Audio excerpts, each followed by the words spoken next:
Hi, I'm Toxic Abyss. Welcome to my channel. So in this video, it's my responsibility to teach you guys how to get out of Tekken King. Now, this was meant to be a how to get out of Tekken King video, but it turns out I actually got out of Tekken Emperor as well. So I've achieved Tekken God in Tekken 8. So I want to pass on, as I've been doing throughout my whole journey, how you can get to Tekken God on Ling Xiaoyu. Now, I want to talk about Tekken King first. Pretty much everything I've taught you to date in my other videos is you could just run your offense, right, and get into Tekken King. But as soon as you get into Tekken King, the level of competition just like steps up. Now, this is just towards the end of season 2. They're going to release season 3 in about a month and a bit, just to get people an idea of when this is filmed. So there's like changes that are coming along the way. So if you're looking at this in the far future, I'm not sure what they'll mean for you. But right now, I noticed one big thing about Tekken King in particular that really helped me try and bridge the gap of my skill level. So, in Tekken King, people are going to hang back. They're going to hang back. And what they're looking for, they're waiting for you to do something like this and whiff in front of them, and then they're just going to like launch you.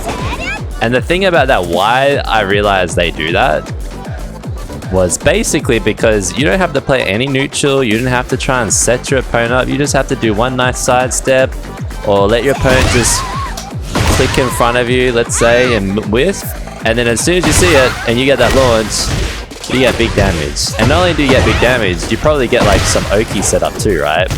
That you can try and set up whatever your character has, or just chill there and like see how you want to play once you're on the floor. You know, this situation, this get up situation that you're seeing, that is a 50-50 essentially.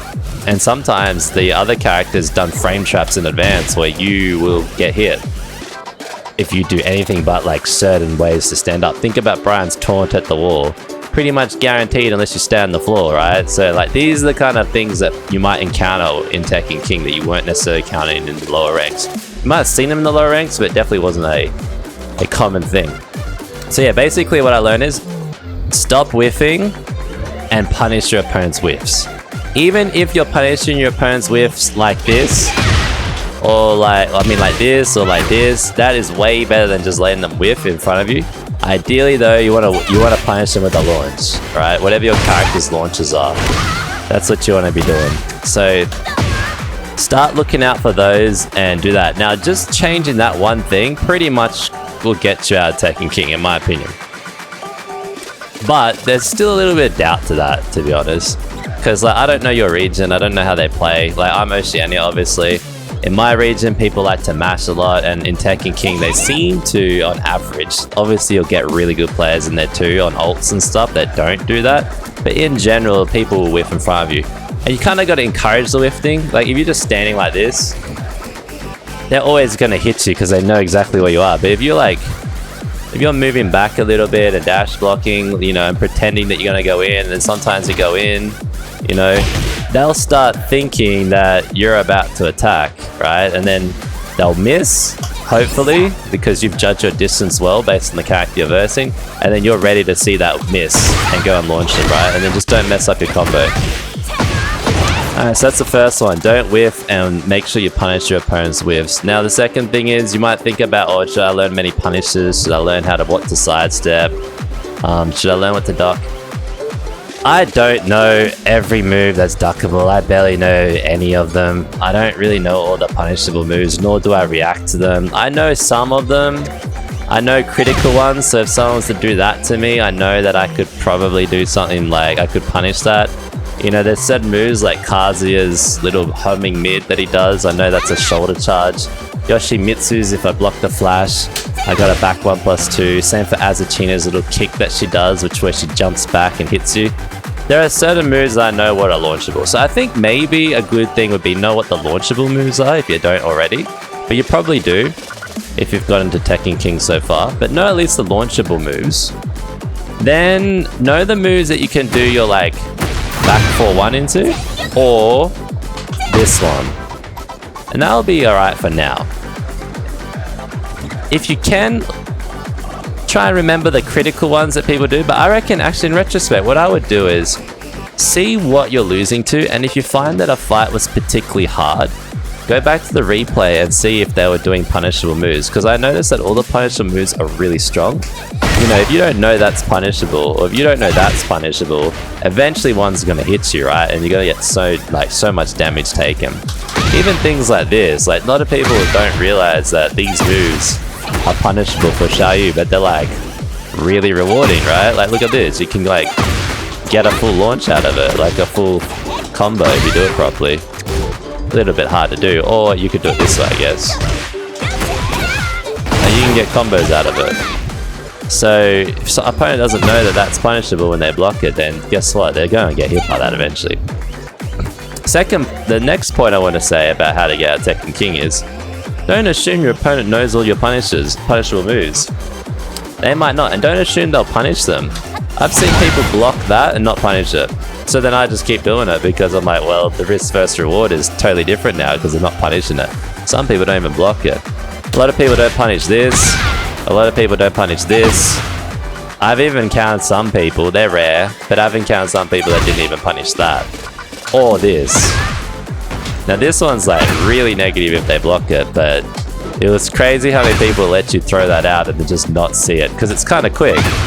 You know, even when the opponent blocks it, even when it's blocked, look at this. Like, it looks quick, but it's minus 18. Like, it's not safe. And guess what? I'll do it like this. You know, I'll go into down, like, sidestep and then do it. Sometimes not even, like, seeing what they're doing.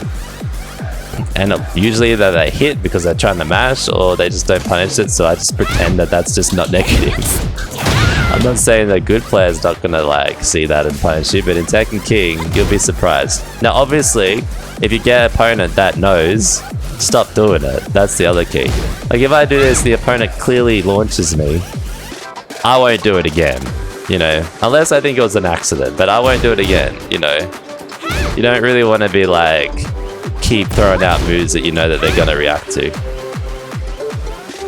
In terms of duckable moves, I think it goes back to the same situation as punishable moves. Now, there are some moves I know how to duck to get out of Tekken King. Certain ones like Steve, where he does like a shoulder thing into like a punch, you can duck the punch, so I kind of look for like the shoulder drop because I know that punch could be coming.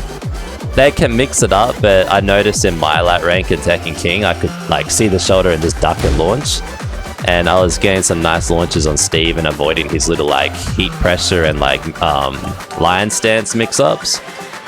Again, just go to, if you thought the fight was pretty hard, or you thought they were going into blue a little too easy, or you're getting into mix-up situations kind of easy, go back to the replay and see what it is that's causing that, and look out for things that look obvious. Looks like a setup. Like an example might be when a Xiaoyu does this, right? You know, she's going into AOP, so if whatever I'm doing after this is what's getting you hurt, maybe go, well, what the heck's this thing about? Like, alright, and you might go, oh, I'm block, it's -5, I'm +5, and she's in AOP. Oh, I might be able to launch it. What are her moves out of that? She's got a 20 frame low, she's got a 13 frame mid, 18 frame, a 23 frame, and she's got this little small 12 frame kick. Alright, so like her best move is like the 12 frame kick, let's say. Oh, and she's got this too, if I'm gonna throw that in, 19 frames. And she's got a couple more, but these are all slow moves. These are all very slow moves, and she can cancel out. But anyway, that's a lot of that stuff. But you look, and you go, alright, well the quickest thing was 12 frames, and if I'm +5, that's like 5 + 2 or 5 + 12. You're going to look at 17 frames, and then you can go, what moves can I hit her in AOP that will hit the AOP that can't get ducked that are less than that, and then you win, basically. Now, if you don't have a move, then you maybe have to look at sidestepping, or in some cases, you eat the mix-up. And there are characters where you have to eat the mix-up if you mess up. Like, as soon as Steve does his like final punch and he's in that stance, like you kind of get too late. Like same for Law's Junkyard. It's like you miss the parry, you gotta eat the mix-up. So yeah, that's how I was looking at it. I don't know many of them, to be honest. I know about Law's Junkyard. I know about like Steve's entry to Lionheart stance. That's what I really needed to do when I got out to get out Tekken King. So hopefully that helps you. I'm not going to show you any like new moves because you got them from the last videos. It was just literally that. Now I'm gonna add more now that are gonna like help you cement your journey out of Tekken King and also get you out Tekken Emperor. It's kind of needed for both, so you might as well listen to this part. You definitely got to know the character matchup in the sense of Yoshimitsu can flash on every one of our plus frames. He can flash on that even if you want to do a setup. He can flash on plus frames like that if you want to do a setup. Pretty much every shady plus frame, including the blue ones. He'll flash before you get to him. You'll engage, right? If I turn off the defense. You'll engage, and he's gonna flash right there. So against certain characters, like if that's a Yoshimitsu, you wanna block first, see what he's gonna do, and if he flashes, launch the flash. Same for Azuchina, same for Devil Jin when they do their evasive moves, right? You wanna kind of just wait. You don't want to go in straight away, because if you go in straight away and they flash, they're probably gonna do it the next time, until they realize that you are aware that you're gonna block that flash. So you want to mix them up, not always just go into your fence. Now sometimes being defensive in this game messes you up. I've done that and been launched before because I went back and I think I didn't hold back. I think I was in neutral and then someone like launched me, or I must have done this, like dash blocked it. Anyway, I got launched and I was like winning. Like I was here and I did this and got launched because I held off. So then the next time I was like, you know what, I'll just pretend I'm not fighting that character and I'll just run my events and then let them decide if they're gonna do their flash. And by doing that, I was able to win that particular fight, but it doesn't mean that in all fights you could rock that. So you just want to be aware of their like dangerous moves that can stop your offense and call them out for it basically, because then you'll find that they'll be reluctant to use them. And if they keep doing them, you win, because every time you get in that, you just keep putting them in that situation, waiting for them to stuff up. Play to your opponent's weaknesses. If they can't handle certain things, then keep throwing them into that spot and have backup plans too. So if somebody keeps getting hit by that, I'll keep throwing them into it because I know that it's a good plus frame for me and it sets me up for like counter hits, right? Like that, right? Now I can get a counter hit potentially. So things like that, you want to still be throwing out your offense and trying to set your opponent up, because not everybody's gonna know how to deal with it. Alright, now the big difference between getting Tekken King and Tekken Emperor that I notice, everything stands true what I've discussed to date in all my videos on Xiaoyu, ranking her up. The biggest thing I noticed between a Tekken King and Tekken Emperor levels, on average, based on the fights I got, was that in Tekken Emperor, you see how that's a high? People are gonna duck it every time. You're not gonna get your plus frames. You're not gonna get your setups like you were getting maybe, you know what I mean? Also, people won't let you just turn into back turn like this. It's like they'll just see that as like a red fabric and go all out, mash into you. So you have to find other ways to get into back turn if you want to get into your plus frames firstly. You know, down back 1 is quite useful. Obviously this one's quite useful. Like however, this one is another way. You gotta find ways to get into it that you're comfortable with. This one, that's a good way to do it. As opposed to just doing this. Doesn't mean you can't do this, just be aware that if you just go like here and you just do this, a lot of people are mashing and then you're just gonna get hit. Now, how do you deal with the people ducking? You have to mix up your offense. So if I know someone's ducking this, I actually do this first. It's minus 13, but as I said, not everyone knows the punishes. And if I notice that they get grounded, then I know that they were trying to duck my move. So I actually start throwing these things out first. You know, and then if I'm comfortable that they're not ducking it, then I'll go into the next one. Now you can test it however you want, but you're gonna have to test it eventually, right? If you plan to use this move. You can delay this too. Delaying it's quite useful. In case someone's like trying to like mash on you or something, you might be able to counter hit them. You don't have to always just like spam it. Same with this one too, I guess. That's slightly delayable. But it's like a little hard. This one's way more obvious. Okay. Second point, I guess, is learn how to delay moves because it helps. So this one here, I used to always just do it like that. And what would happen is what would happen was they block it, right? And I get punished. They block it. Sometimes I do this. Now what I do is this. If they're calling out my back turn, because they know once I back turn I'm -14, if they're calling that out, I will delay this. I'll delay it. See, like that's a good delay. And then it hits them. If they are, you know, thinking that I'm trying to do a spin, I'll just do that. It's a little hard, this one, because it's kind of easy to get into the rhythm, but you can see there's a difference between that, right? You want to be able to delay some moves just for situations where people want to hit you out of certain things, like particularly people that are trying to call out your cancels, right? If they're calling out your cancels, then you want to finish stuff. Yeah, not everything's delayable either. Not everything's delayable. Main cancel is this one. I do these things into AOP now. I do this into AOP. If I whiff this, I go into rolls now to avoid stuff, because sometimes people don't punish it straight away. I don't always throw out the roll either. Like sometimes I'll sit back like this. I won't always go for the grab. I cancelling this to launch them. I also finish it. But you want to be able to cancel. Because you're in crouch, you can butterfly down as well. What else? Sometimes I'll go like this, one into a launch, because I notice that the opponent's trying to block the second one. They're a little bit late, so I'll do like that and get a launch. These things I didn't show you because like you don't really need them. I'm just giving you some more stuff that I do, some more tricks that might help in some spots. Alright.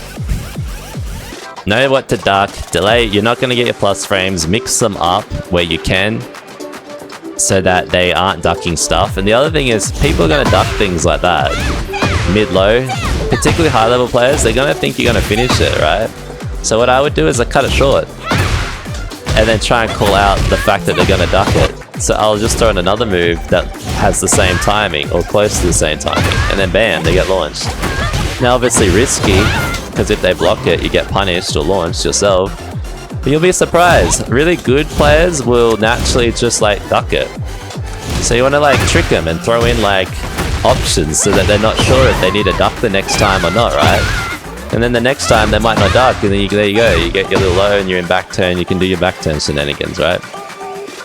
So yeah, that's very important. You don't do that, you're just going to keep getting launched because people are going to duck your highs. So just be careful of your highs and see if you can mix them. That's the point.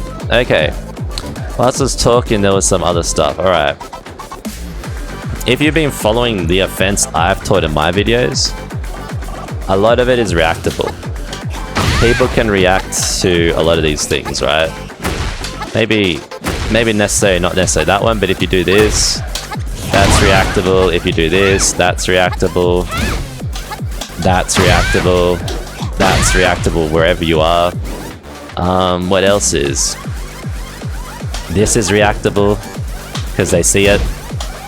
Even if you switch the throw, it's still reactable.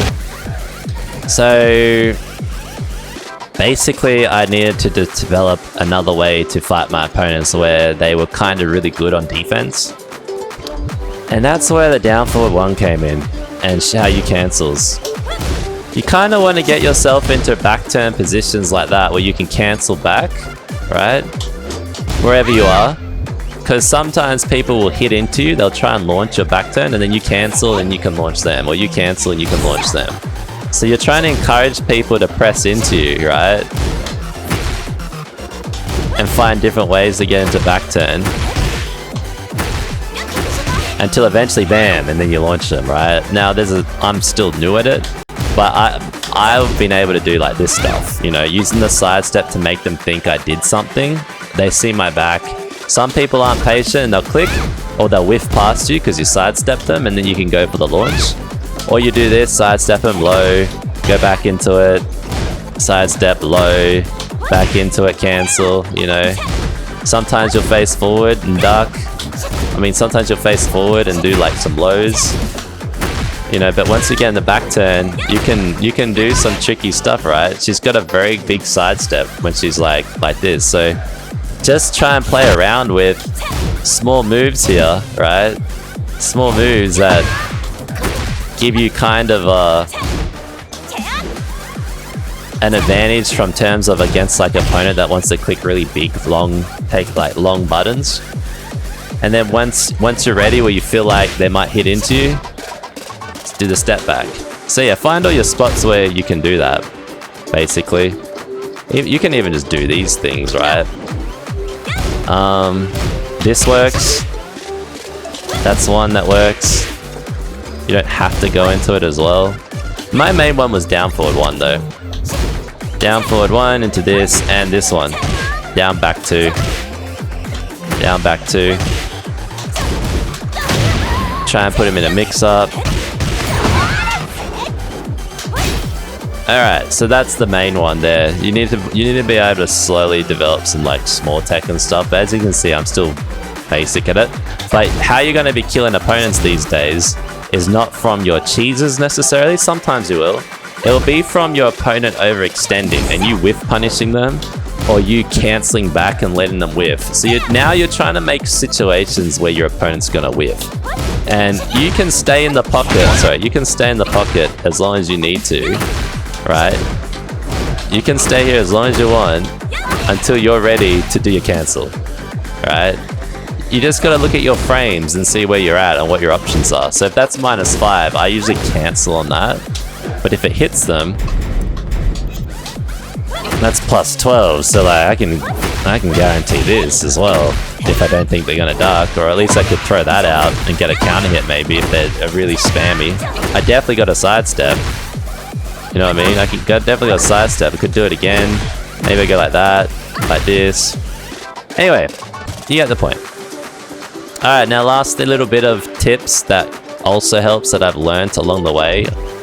This one I'm presenting last because I don't do it as much, but it is something I think is very good. You can buffer while running moves. So I always had issues with my while running moves. I had to have like a really big run up to get them. You know, like this. It's a little too like risky because they're gonna see you doing this and then they're gonna probably like click a button before you can even throw out that move. And that move is slow as well. A lot of times you just get jabbed out of the air. So now what you can do is you can do like loads. You can do slower moves, and while the slower moves activating, do your forward inputs and buffer them. So buffer your forward inputs. You see how that's so much quicker? So your opponent's not going to see it, right? Now if you mess it up, you mess it up. But you do it right, and it comes out immediately, right? There you go. And it's just a nice, quick way maybe to get your while running plus frames. Your while running plus frames. Because it's +7, right? It's a pretty strong one if they block it. So yeah, the other thing is this is +2. I don't know. I started using this more too because I noticed it's a counter hit +2, and if they hit and you counter hit them, you get a guaranteed one of them. So that's another one, but it's kind of short range too. But sometimes I'll throw it in because it's just like a nice little non-committal low. You know, if you're not sure about how much time you got, just step out the 15 frame one. That's pretty much it. That's the main stuff. There's a little bit there. There's stuff you're gonna have to practice, but yeah, unfortunately these days it's a little bit more now like cleaning up your like small Tekken skills, like your lower frame skills. I mean, probably try and keep your turn as much as possible. Like looking for the walls, look for like the rebounds, look for stage mechanics. Try to get out of your opponent's flowcharts. Back one's useful, jabs are useful, power crushes are useful. Preceding moves, seeing if they have to do a certain moves before you end up in their flowchart. And the whole aim of the game is keep your turn as much as possible, because as soon as it's their turn and you're back to defending, you have a significantly higher chance to die. You'll probably lose if you can't get your turn back. You know, I would shy away from sidestepping like front ways unless you're in like neutral, or you definitely know that that flowchart that you're in can be sidestepped. Backdashing's fine, kind of safe on backdashes, relatively. I also learned KBD, but I'm not very good at it, but I do kind of sometimes do it. Yeah, I found when I was sidestepping flowcharts, I'd sidestep the wrong way or sidestep the wrong move and get like hurt, wall splat, launched, and back up in the next flowchart. So yeah, you want to find ways to get out of them or not get into them. Pay attention to how your opponent starts the round as well. Sometimes opponents will do this, round start. If you notice that, start launching them, because this tracks. Or at least do that, but I was launching. If they like to attack, or if they like to go into defense, like pay attention to how, if they like doing lows, pay attention to what they're doing round start and start calling them out, right? Sometimes you have to risk it. Step back, you know, if they're trying to steal the turn by jabbing you, get that +8. Step back one and launch them. You're gonna have to guess some stuff here, but like look at them and see if there's a pattern. Some people don't have patterns, but some people just prefer to start rounds like this every single time. You know, and then you kind of know what's coming, so you'll step back and let them whiff, right? Some people love doing this because they're trying to set up their like strong sidestepping moves, or they think you're going to do a jab. Pay attention how people stand back up too. Like, are they rolling? Are they rolling like that? Okay, you're gonna whiff when they roll. You're gonna whiff, so maybe don't do the moves they're gonna whiff. Can you realign and relaunch them? Like, have a look how they do that, so you can work out your like next move. Because if you don't, you might whiff in front of them and then they get like a free launcher, because they're gonna be in a crouch usually standing up, and you'll fall into like something like that, some sort of like while rising launcher. That's it, that's all I had, so hopefully you enjoyed that. If you have any questions, feel free to drop by my stream, but I'll put my Tekken God fights up when they come. Obviously, I'm not a God of Destruction, I'm a Tekken God, in case you didn't see it at the start in the main menu. That's just my offline rank. I figured I'd boost it up since last time I had like beginner there, but there you go, Tekken God. Yeah, and I'll keep making the next video when I just find out what we need to get to like the next levels, but I don't know if I'll get Tekken God Supreme. I feel like I haven't tried yet, but I feel like I probably might need to know more about like people's pressures and how to like stop them and duck stuff and punish moves and all that kind of like harder stuff to learn. But hopefully that gets you past wherever you are at the moment and you can climb into Tekken God with me, and then yeah, we'll see where we go. But otherwise, you guys all have a good day and I'll see you in the next video. Take care all. Bye bye.